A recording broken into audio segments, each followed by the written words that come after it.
अगला प्रश्न कह रहा है निष्पक्ष व्यापार और उपभोक्ता संरक्षण के लिए उपभोक्ता मामले विभाग द्वारा विकसित पोर्टल का क्या नाम है? तो यहाँ पर दोस्तों राइट आंसर हो जाएगा बी, राष्ट्रीय कानूनी मेट्रोलॉजी पोर्टल।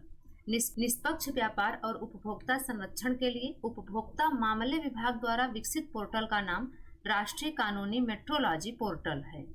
अगला प्रश्न कह रहा है अंतरराष्ट्रीय गीता महोत्सव 2024 का आयोजन कौन सा राज्य केंद्र शासित प्रदेश करेगा? तो यहाँ पर दोस्तों राइट आंसर हो जाएगा सी, हरियाणा। अंतरराष्ट्रीय गीता महोत्सव 2024 का आयोजन हरियाणा करेगा। अगला प्रश्न है मस्कट ओमान में पुरुष हॉकी जूनियर एशिया कप 2024 का खिताब किसने जीता है? तो यहाँ पर दोस्तों राइट आंसर हो जाएगा ए, भारत। मस्कट ओमान में पुरुष हॉकी जूनियर एशिया कप 2024 का खिताब भारत देश ने जीता है।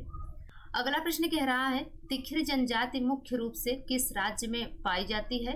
तो तिखिर जनजाति की बात करें दोस्तों तो यह मुख्य रूप से नागालैंड में पाई जाती है। डी ऑप्शन बिल्कुल राइट हो जाएगा। अगला प्रश्न कह रहा है भारतीय उद्योग परिसंघ CII साझेदारी शिखर सम्मेलन 2024 कहाँ आयोजित किया गया? तो यहाँ पर दोस्तों राइट आंसर हो जाएगा ए, नई दिल्ली में। भारतीय उद्योग परिसंघ CII साझेदारी शिखर सम्मेलन 2024 नई दिल्ली में आयोजित किया गया। अगला प्रश्न है राष्ट्रीय प्राणी उद्यान दिल्ली में शुरू की गई नवीन जल शोधन तकनीक का क्या नाम है? तो यहाँ पर दोस्तों राइट आंसर हो जाएगा ए, नैनो बबल टेक्नोलॉजी। राष्ट्रीय प्राणी उद्यान दिल्ली में शुरू की गई नवीन जल शोधन तकनीक का नाम नैनो बबल टेक्नोलॉजी है। अगले प्रश्न की बात करें तो अगला प्रश्न कह रहा है नेतुम्बो नदी नदैतवाह को किस देश की पहली महिला राष्ट्रपति के रूप में चुना गया है? तो यहाँ पर दोस्तों राइट आंसर हो जाएगा सी, नामीबिया। नेतुम्बो नंदी नदैतवाह को नामीबिया देश की पहली महिला राष्ट्रपति के रूप में चुना गया है। Oxford word of the year 2024 चुना गया है। तो यहाँ पर अगर हम देखें दोस्तों तो राइट आंसर हो जाएगा ए, ब्रेन रोट को। ब्रेन रोट शब्द को Oxford word of the year 2024 चुना गया है। अगला प्रश्न है NCVET द्वारा अंतरिक्ष में पुरस्कार देने वाली संस्था के रूप में किस संगठन को आधिकारिक तौर पर मान्यता दी गई है? तो यहाँ पर दोस्तों राइट आंसर हो जाएगा बी, भारतीय राष्ट्रीय अंतरिक्ष संवर्धन और प्राधिकरण केंद्र। अगले प्रश्न की बात करें तो अगला प्रश्न कह रहा है हर साल भारतीय नौसेना दिवस कब मनाया जाता है? तो यहाँ पर दोस्तों राइट आंसर हो जाएगा बी, 4 दिसंबर को। हर साल भारतीय नौसेना दिवस 4 दिसंबर को मनाया जाता है। अगला प्रश्न है हाल ही में बिहार पवेलियन को 43वें भारतीय अंतरराष्ट्रीय व्यापार मेले में किस पुरस्कार से सम्मानित किया गया है? तो यहाँ पर दोस्तों राइट आंसर हो जाएगा सी, स्वर्ण। हाल ही में बिहार पवेलियन को 43वें भारतीय अंतरराष्ट्रीय व्यापार मेले में स्वर्ण पुरस्कार से सम्मानित किया गया है। अगला प्रश्न है हाल ही में राजमन चंदा का निधन हुआ है, वे कौन थे? तो हाल ही में राजमन चंदा का निधन हुआ है, वे स्क्वैश खिलाड़ी थे। सी ऑप्शन बिल्कुल राइट हो जाएगा। अगले प्रश्न की बात करें तो अगला प्रश्न कह रहा है हाल ही में रातापानी अभ्यारण्य किस राज्य का 9वां टाइगर रिजर्व बना है? तो यहाँ पर दोस्तों राइट आंसर हो जाएगा बी, मध्य प्रदेश। हाल ही में रातापानी अभ्यारण्य मध्य प्रदेश राज्य का 9वां टाइगर रिजर्व बना है। अगला प्रश्न है हाल ही में किसे वर्ल्ड क्राफ्ट सिटी का टैग मिला है?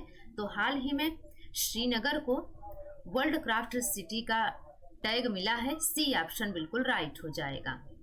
अगला प्रश्न है हाल ही में ऑक्सफोर्ड यूनिवर्सिटी ने किसे वर्ड ऑफ द ईयर घोषित किया है? तो यहाँ पर दोस्तों राइट आंसर हो जाएगा बी, ब्रेन रोट को।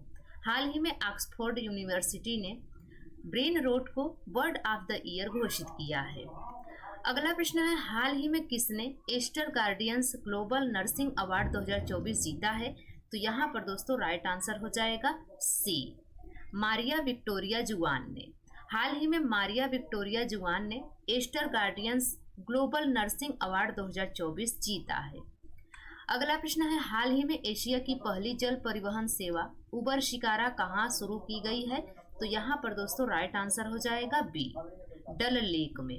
हाल ही में एशिया की पहली जल परिवहन सेवा उबर शिकारा डल लेक में शुरू की गई है। अगले प्रश्न की बात करें तो अगला प्रश्न कह रहा है, हाल ही में कौन पहली बार दृष्टिबाधित महिला T20 विश्व कप की मेजबानी करेगा? तो यहाँ पर दोस्तों राइट आंसर हो जाएगा ए, भारत। हाल ही में भारत पहली बार दृष्टिबाधित महिला T20 विश्व कप की मेजबानी करेगा। अगले प्रश्न की बात करें तो अगला प्रश्न कह रहा है, हाल ही में किस देश के पूर्व क्रिकेटर इयान रेडपाथ का निधन हुआ है? तो यहाँ पर दोस्तों राइट आंसर हो जाएगा बी, ऑस्ट्रेलिया। हाल ही में ऑस्ट्रेलिया देश के पूर्व क्रिकेटर इयान रेडपाथ का निधन हुआ है। अगले प्रश्न की बात करें तो अगला प्रश्न कह रहा है, हाल ही में किस देश में इमरजेंसी लगाई गई है? तो हाल ही में दक्षिण कोरिया में इमरजेंसी लगाई गई है। सी ऑप्शन बिल्कुल राइट हो जाएगा। अगला प्रश्न है, हाल ही में 20वीं एशियाई महिला हैंडबॉल चैंपियनशिप कहाँ शुरू हुई है? तो यहाँ पर दोस्तों राइट आंसर हो जाएगा बी, नई दिल्ली में। हाल ही में 20वीं एशियाई महिला हैंडबॉल चैंपियनशिप नई दिल्ली में शुरू हुई है। अगले प्रश्न की बात करें तो अगला प्रश्न कह रहा है, हाल ही में किस आईआईटी ने टेक्नोलॉजी और इनोवेशन फाउंडेशन ने अपने चौथे स्थापना दिवस पर एक महत्वपूर्ण किसान सहभागिता सत्र का आयोजन किया है? तो यहाँ पर दोस्तों राइट आंसर हो जाएगा बी, आईआईटी रोपड़। हाल ही में आईआईटी रोपड़ ने टेक्नोलॉजी और इनोवेशन फाउंडेशन ने अपने चौथे स्थापना दिवस पर एक महत्वपूर्ण किसान सहभागिता सत्र का आयोजन किया है। अगले प्रश्न की बात करें तो अगला प्रश्न कह रहा है, हाल ही में केंद्रीय पर्यावरण, वन और जलवायु परिवर्तन राज्य मंत्री कीर्तिवर्धन सिंह ने दिल्ली के राष्ट्रीय प्राणी उद्यान में नैनो बबल तकनीक के कितने दिवसीय परीक्षण का उद्घाटन किया है? तो यहाँ पर दोस्तों राइट आंसर हो जाएगा सी, 15 दिवसीय। अगले प्रश्न की बात करें तो अगला प्रश्न कह रहा है, हाल ही में जारी आंकड़ों के अनुसार देश में बाघों की संख्या कितनी पहुंच गई है? तो यहाँ पर दोस्तों राइट आंसर हो जाएगा बी, 3682। हाल ही में जारी आंकड़ों के अनुसार देश में बाघों की संख्या 3682 पहुंच गई है। अगले प्रश्न की बात करें तो अगला प्रश्न कह रहा है, हाल ही में अंतर्राष्ट्रीय दिव्यांगजन दिवस कब मनाया गया है? तो यहाँ पर दोस्तों राइट आंसर हो जाएगा सी, 3 दिसंबर को। हाल ही में 3 दिसंबर को अंतर्राष्ट्रीय दिव्यांगजन दिवस मनाया गया है। तो दोस्तों ये रही आज की हमारी करंट अफेयर्स की क्लास। यह क्लास आपको कैसी लगी आप कमेंट्स में जरूर बताइएगा। अगर यह क्लास आपको पसंद आई हो, आपके लिए हेल्पफुल रही हो, तो लाइक शेयर करके चैनल को जरूर सब्सक्राइब कर लीजिएगा। इस चैनल से आपको मदद मिलेगी। तो मिलते हैं अगली वीडियो में, तब तक के लिए बाय एंड टेक केयर।